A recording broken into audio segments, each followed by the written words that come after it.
रसोई घर में भोजन करना उचित है कि नहीं। रसोई घर में भोजन करने से हमारी रसोई जूठी हो जाती है, ऐसा बहुत सारे लोगों का मानना है।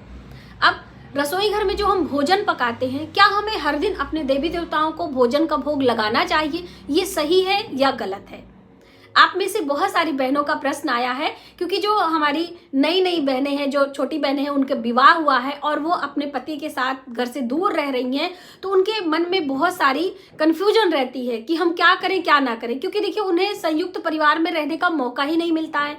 वो अपने घर से दूर पढ़ाई लिखाई हॉस्टल में, फिर उन्हें जॉब मिल जाती है, फिर उनकी शादी हो जाती है, तो बहुत सारी ऐसी छोटी छोटी चीजें वो कहीं सुनती हैं, कहीं देखती हैं, तो उन्हें मन में विचार आते हैं। तो आज की वीडियो उन सभी बहनों के लिए है और बहुत सारी महत्वपूर्ण बातें भी हैं। आप सबके सवाल आए हैं, तो आज ये सभी चीजें हम आपकी क्लियर करने वाले हैं। दूसरा, क्या जब हम अपने घर को छोड़कर जाते हैं कहीं बाहर घूमने के लिए या किसी रिलेटिव के यहाँ, या आप शहर में रह रहे हैं, गांव आते हैं, तो 4 से 5 दिनों के लिए जब हम घर से बाहर जाते हैं, तो जो हमारे पूजा मंदिर होते हैं उसमें देवी देवताओं की पूजा नहीं होती है।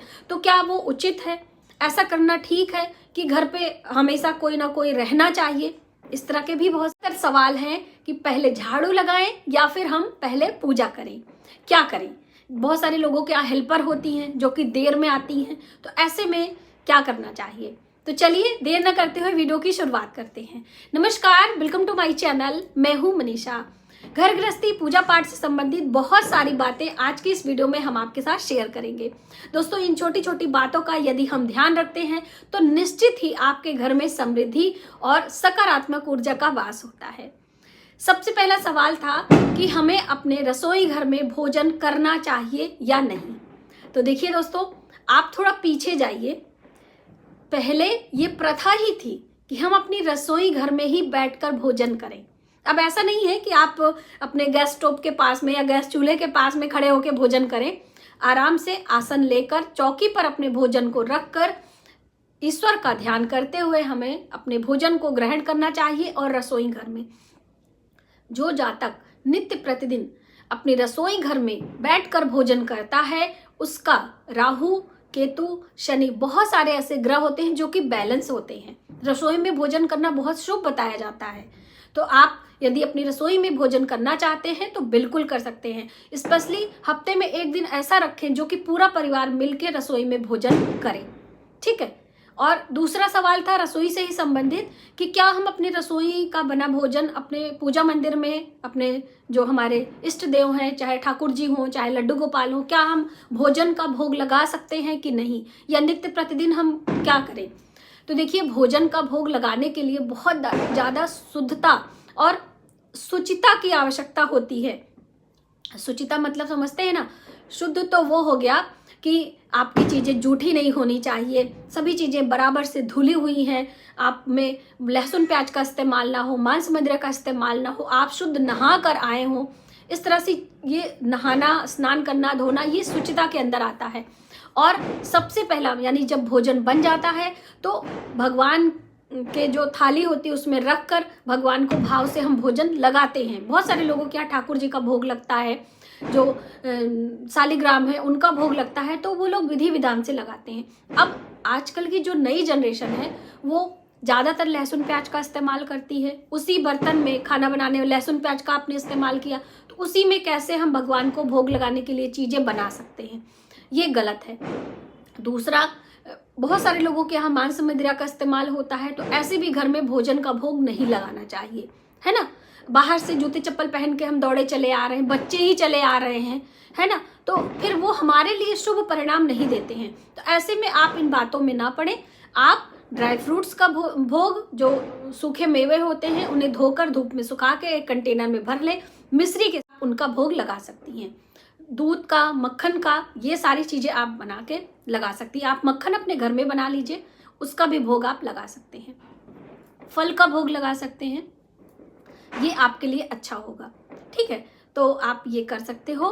हाँ, आपके घर कोई नया बर्तन आता है, जैसे आप नई कढ़ाई खरीद के लेकर आए हैं, नया कुकर आया है, तो उसमें आप कोई मीठा सामान बनाते हैं, हलवा बनाया आपने, खीर बनाया है, तो तुरंत आप भगवान को भोग लगाएं। नई बहुएं जब आती हैं तो नई नई बर्तन होता है, नया गैस चूल्हा होता है, नई मतलब अपने घर की जो लक्ष्मी है वो जब भोजन पकाती है तो पहला भोग भगवान के मंदिर में लगाया जाता है। तो इस तरह से सभी चीजें नई है, उसमें कोई दिक्कत नहीं है, आप लगा सकते। आइए अब जानते हैं कि जो हम घर से बाहर जाते हैं अपने देवी देवताओं को छोड़कर, तो क्या उनकी कृपा हमें प्राप्त होती है, फिर आकर हमें कैसे पूजा उपासना शुरू करनी चाहिए। तो देखिए, इसीलिए कहा जाता है कि गृहस्थ जीवन में प्रतिमाएं रखनी चाहिए, यानी कि फोटो, कागज की जो प्रतिमा होती है उसे रखना चाहिए, मूर्तियां नहीं रखनी चाहिए। मूर्तियों की सेवा हर दिन की जाती है। अगर आप मूर्तियों की विग्रह रखे हैं घर में, पीतल की, सोने की, चांदी की, तब आपको नित्य प्रतिदिन उनकी सेवा जरूर करनी है, उन्हें स्नान कराना है, भोग लगाना है, वस्त्र पहनाना है, श्रृंगार करना है। ये आपका नियम के अंतर्गत आ जाता है। यदि आप नहीं करते हैं तो उसका प्रतिफल, उसका लाभ आपको नहीं मिलता। इसीलिए गृहस्थ मनुष्यों के लिए विग्रह रखना मना है। आप फोटो की पूजा करें, और फोटो की पूजा जब गृहस्थ जीवन में की जाती है तो आप घर से बाहर कहीं भी जा सकते हैं, देवी देवताओं को छोड़ भी सकते हैं। सिर्फ एक लोटा जल, एक पात्र में जल ढककर आप भगवान के पास रख दें और प्रणाम करके आप जाएं, आप आएं, प्रणाम करें, स्नान करें, अपने देवी देवताओं को फिर से पूजन अर्चन कर सकते हैं। बहुत सारे लोग लड्डू गोपाल रखते हैं, तो ऐसे में भी उनका कहा जाता है कैसे सेवा करेंगे, तो ऐसे में बाल स्वरूप है, आप उनको मेवा मिष्ठान का भोग, एक लोटा जल रखकर जा सकते हैं, उसमें भी कोई परेशानी नहीं होती है। देखिए, जो नए नए लोग हैं फैशन में आके कैसे भी बहुत सारे लोग विग्रह खरीद लेते हैं, सोने की, चांदी की, पीतल की, तो ये आप ना करें। आप किसी भी बड़े बुजुर्ग से पूछेंगे। इसीलिए मंदिर में ये सारे प्राण प्रतिष्ठित देवी देवता होते हैं। जब हम उनके औरा में पूजा अर्चना मंत्र जप करते हैं तो वो हमारे लिए शुभता प्रदान करते हैं, है ना। तो आप ये चीजें ध्यान में रखें। अगला सवाल कि पहले झाड़ू लगाएं कि पूजा करें। जैसे जिसके यहाँ हेल्पर हैं वो क्या करें, क्योंकि सुबह सवेरे हम स्नान ध्यान करते हैं, क्योंकि बच्चों के लिए खाना, टिफिन, स्कूल, ऑफिस, ये सारी चीजें होती हैं, तो ये संभव नहीं है। तो यदि आप स्वयं से करती हैं तो बिल्कुल पूरे घर में साफ सफाई करने के बाद नित्य क्रिया से निवृत्त होकर स्नान करें और पूजा करें। थोड़ा ही पूजा कर लें, प्रणाम कर लें और उसके बाद अपना भोजन बनाएं। यदि आपके घर हेल्पर आती है तो कोई बात नहीं है।